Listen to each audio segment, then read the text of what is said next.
কেমন আছো? ভালো আছি, তুমি কেমন আছো? আমিও ভালো আছি। আর তুমি আমার পাশে থাকলে আমি সব সময় ভালো থাকি। ওরে আমার পাগলটা রে, খুব ভালোবাসো আমাকে তাই না? হুম, বাসি, অনেক বেশি ভালোবাসি। কারণ আমার কাছে পৃথিবীতে পাওয়া সবচেয়ে দামি মানুষটি হচ্ছে তুমি। তাই একটু বেশিই ভালোবাসি। আমিও আমার পাগলটাকে অনেক ভালোবাসি গো। আচ্ছা জান, আম্মু ডাকছে, পরে কথা হবে, বাই। আচ্ছা ঠিক আছে, যাও, আল্লাহ হাফেজ। ফারজিয়া ফোন রাখার পরে আমিও ফোন রেখে আমার কাজ করতে লাগলাম। কিন্তু সারাদিন গেল, ফারজিয়া আমাকে একটা বড় ফোন করলো না। ভাবলাম ও ব্যস্ত আছে, রাতে নিশ্চয়ই কল দিবে। কিন্তু ফারজিয়া আমাকে রাতেও কল দেয়নি। এমনকি পরদিন সকালে আমি তাকে ফোন করলাম, অনেকবার ট্রাই করলাম, কিন্তু সে আমার ফোন কিছুতেই রিসিভ করলো না। তার ফোন রিসিভ না করায় অনেক টেনশন হচ্ছিল, বারবার ট্রাই করতেছিলাম। হঠাৎ করে দেখি ফারজিয়া আমার নাম্বার তার ব্লক লিস্টে রেখেছে। ফারজিয়ার ফোনে আমার নাম্বার ব্লক লিস্ট বুঝতে পেরে আমি তো অবাক হলাম।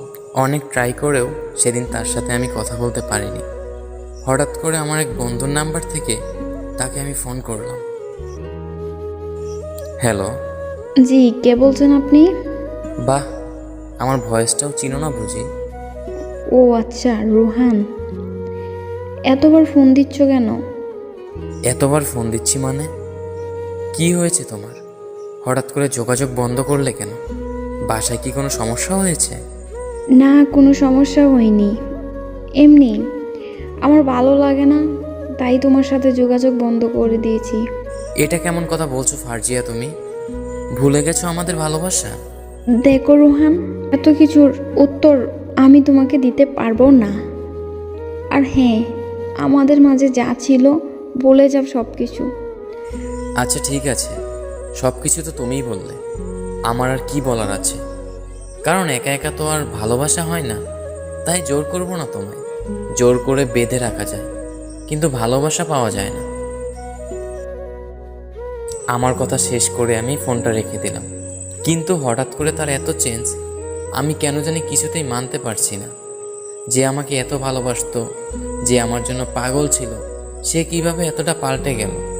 এগুলো ভাবতে ভাবতে আমি ঘুমিয়ে গেলাম।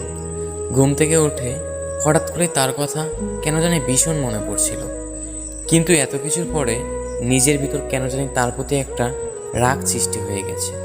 তাই নিজে থেকে আর ফোন করলাম না। এমন করতে করতে অনেকটা দিন পার হয়ে গেল। তাকে এখনও আগের মতো ভালোবাসি আমি, কিন্তু সে কি আমাকে মনে করে?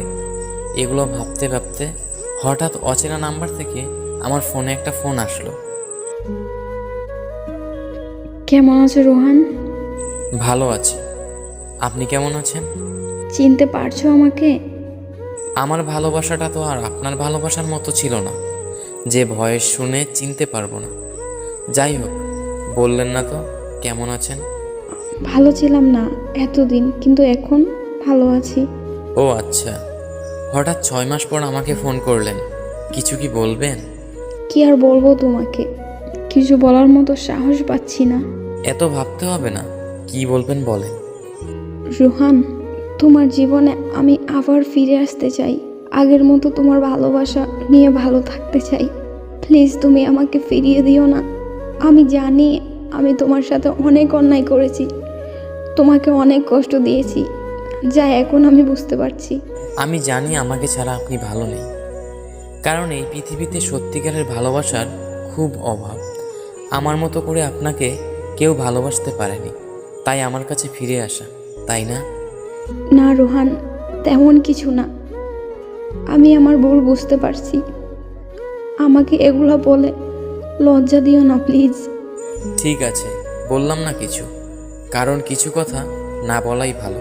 তবে নতুন করে আপনাকে আর কি মেনে নিব? আমি আগেও আপনাকে যেমন ভালোবাসতাম, এখনও ঠিক তেমনই ভালোবাসি।